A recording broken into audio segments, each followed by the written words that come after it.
बेटा यहाँ पे एफ एक्स एक क्वाड्रेटिक एक्सप्रेशन दिया है जिसमें लीडिंग कोफिशिएंट 1 है, मतलब ए का वैल्यू 1 है, तो x square plus b x plus c बन जाएगा। अच्छा, F1 की वैल्यू 1/3 दी है, मतलब एक्स की जगह 1 पुट करने पे 1/3 आएगा। तो यहाँ से b प्लस सी की वैल्यू क्या आ गई बेटा, -2/3।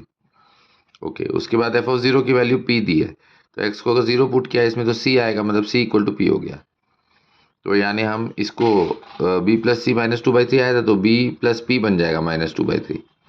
अब एक कंडीशन और क्या है कि F O F O F O F X और एफ एक्स का कॉमन रूट है, तो मान लेते हैं कि कॉमन रूट अल्फा है, तो अब इसमें एक्स की जगह अल्फा पुट करो, तो अब वो एफ एक्स का भी रूट है, मतलब एफ ऑफ अल्फा जीरो होगा, तो एक अल्फा हटा दिया, एफ ऑफ अल्फा की जगह जीरो रख दिया, तो F O F zero equal to zero.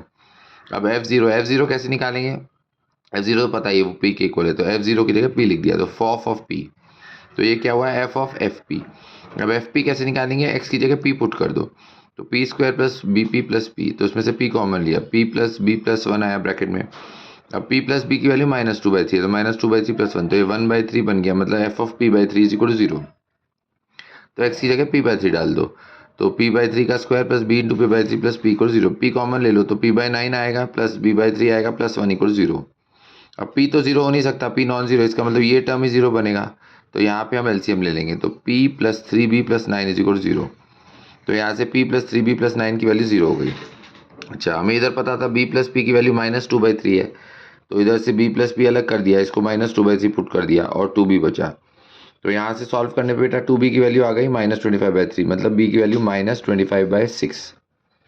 Okay, अब हमें निकालना क्या है, f ऑफ -3, तो x की जगह -3 पुट किया, f ऑफ -3 क्या है, 9 -3b प्लस p, b की जगह -25/6 पुट कर दिया, तो 9 प्लस 25/2 प्लस p हो गया, एलसीएम लेने पे क्या है 43/2 प्लस p। अच्छा, p की वैल्यू हम यहाँ से निकाल सकते हैं, b प्लस p की वैल्यू -2/3, b पुट कर दिया, तो p की वैल्यू यहाँ से हमारे पास आती है 7/2, तो यही वैल्यू अब यहाँ पे पुट कर दो, तो p की वैल्यू 7/2 आ गई, इधर पुट करें तो एलसीएम लेने के बाद 50/2, मतलब f ऑफ -3 के फाइनल आंसर बेटा है 25। ओके।